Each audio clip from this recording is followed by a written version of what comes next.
acústica, né? Arredonda tudo. Talvez seja, incrível. Dizem que os desafinados estão em Brasília.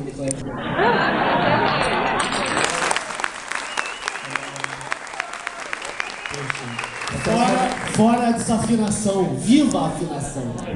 Até porque então, os miúdos iam ficar muito chateados como se isso fosse uma verdade, porque no peito de um desafinado também bate o coração.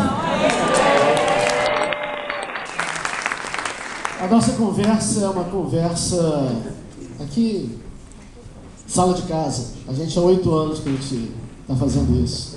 A gente queria fazer muito mais, mas às vezes não dá tempo, às vezes a vida é corrida. Né? Tony tem 200 mil outros projetos e coisas que ele está fazendo, que ele vai falar um pouquinho para a gente sobre isso.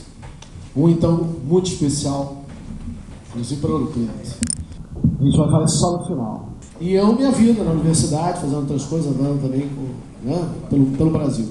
Então a gente vai um pouco conversar sobre Tony, sobre a carreira do Tony, sobre o artista Tony e principalmente sobre o homem Tony brasileiro, o cara que não só compõe, canta, atua, mas é um cara que sente, pensa sobre o Brasil, sobre nós todos. A gente tem uma parte que a gente chamou Quem Sou Eu, que é o Tony um pouco falando dele, e depois Quem Somos Nós, que é um pouco a gente, né, nessa história toda. Vamos começar, parceiro? Vamos começar. Lembrando que tem uma semelhança grande entre eu e o Júlio. O Júlio é professor, um grande professor. Aliás, aquele momento que eu fui numa comemoração maravilhosa, o que era exatamente? Você estava virando reitor? Era isso? Não, da PUC só padre para ser reitor, e eu tenho tudo menos a vocação para ser celibatário. Então, eu era decano naquele momento. Virei decano do Centro de Humanidade. Engraçado, sou vegano também, que legal. Enfim, o Júlio como eu, assim como eu, nós gostamos das palavras da educação. E principalmente da educação, no caso do Júlio. No meu caso também, a minha mãe desde pequeno falava para mim: filho, estude, estude, estude, estude. Eu entendi estúdio. Deu nisso aí. Contando a história, começando a história, o início de tudo, né? Bem, eu sou do Rio de Janeiro, nascido no Rio de Janeiro, brasileiro, somos todos aqui, graças a Deus, uma honra, um orgulho. E eu nasci no Rio de Janeiro no ano de 1967, portanto, vou completar 51 anos agora em setembro.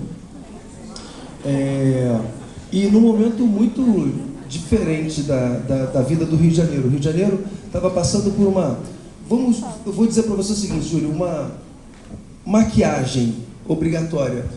Tinha uma relação muito grande do governo brasileiro, principalmente do governador do Rio de Janeiro, e na época o Rio de Janeiro ainda era capital também, pouco tempo depois do Rio de Janeiro ser capital, uma comitiva americana veio visitar o Brasil.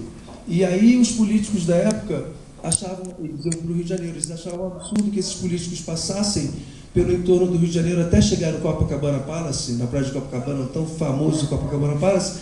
Ele teria que passar do aeroporto até por vários bairros diferentes e revelaria a essa comitiva americana uma vergonha nacional que continua até hoje, que é a favelização, né? Que é a falta de organização social e falta de apoio, que faz com que as pessoas criem novos quilombos, novas condições sociais de ajuda, de autoajuda ali, que é, na realidade, o que a favela é. A geração da favela é isso.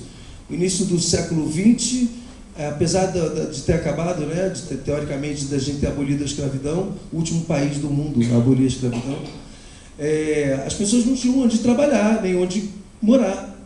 Então, elas começaram a se juntar no centro urbano do Rio de Janeiro, que era o centro da cidade, ainda não tinha os outros bairros periféricos desenvolvidos, e ali começou a favela. E essas favelas também foram para a zona sul do Rio de Janeiro, que seria a parte teoricamente mais rica da cidade, a parte mais bem-sucedida financeiramente, economicamente da cidade.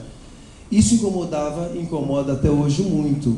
Essa é uma das características estranhas do Rio de Janeiro, uma cidade belíssima, maravilhosa, com um povo carinhoso, um povo aberto, um povo alegre, piadista, mas que convive com essa coisa inacreditável, que é essa diferença social gigante na tua frente o tempo todo. A comunidade onde a minha mãe morava, no Morro do Pasmado, no centro de Botafogo, foi uma das comunidades que teve que ser, de repente, em 2 meses, todos para fora, todos expulsos dos seus lugares de origem, e ali a gente já morava há 40 anos ali naqueles guetos e tal. Então imagina você ser tirado daquele lugar que você mora, com toda a estrutura que você tem ali de autoajuda, porque na favela acontece isso, e foram todos jogados para 40 quilômetros depois, hoje na região do Rio que a gente conhece como a Zona Oeste do Rio, Campo Grande, Bangu, Realengo, Vila Kennedy, que é o lugar onde eu nasci. Então nós somos a primeira geração de moradores desse bairro, em Realengo. Esse bairro foi criado em 1964 ou 63, e eu nasci em 1967 já instalado lá. E era um lugar assim absolutamente sem condição nenhuma de viver lá, de sobreviver lá. Não tinha luz, não tinha água potável teoricamente, era tudo caixa d'água, e mesmo assim levou anos. Eu lembro que eu era pequeno, ainda não tinha chegado a água em casa, a luz em casa, asfalto. Então quando chovia era aquela loucura, você não sabia o que era casa, o que era rua, o que era... Era uma grande loucura.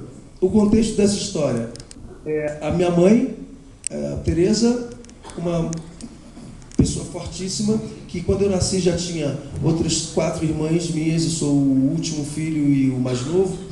E a Tereza, e aí aconteceu comigo uma coisa que acontece com muita gente, que é quando você nasce, situações mais difíceis mesmo, tem muito essa coisa. A minha mãe, quando eu nasci, ela foi descobrir, logo quando eu nasci, ela foi descobrir que meu pai já tinha mais umas 2 ou 3 famílias espalhadas por alguns lugares do Rio de Janeiro ali. E aí, imediatamente quando eu nasci, alguma coisa aconteceu entre eles que eu não sei, porque ela nunca revelou, e eu também respeito absolutamente a caixa preta dela. E ela nunca revelou, mas assim, eu sei que ele saiu logo que eu nasci e nunca mais apareceu. Eu não sei, eu só sei o rosto da minha mãe, eu não sei o rosto do meu pai. Me basta, é verdade, mas assim, eu tenho aquela curiosidade que todo mundo tem de como é que é esse cara, bicho? Como é que é a cara dele? Como é que é o rosto dele? Até tem uma situação muito engraçada, depois eu te conto, quando tu tinha uns 12 anos. Quando eu chegar nos 12 anos, você fala? Não. E aí, enfim, era essa situação. Ela era uma empregada doméstica que também se virava de outras formas.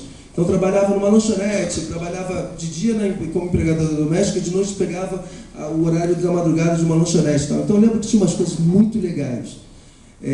Eu não sacava, eu não sentia essa pressão toda e essa dificuldade toda de morar. Eu era uma criança que tinha 4 irmãs que me adoravam, que eu adorava também.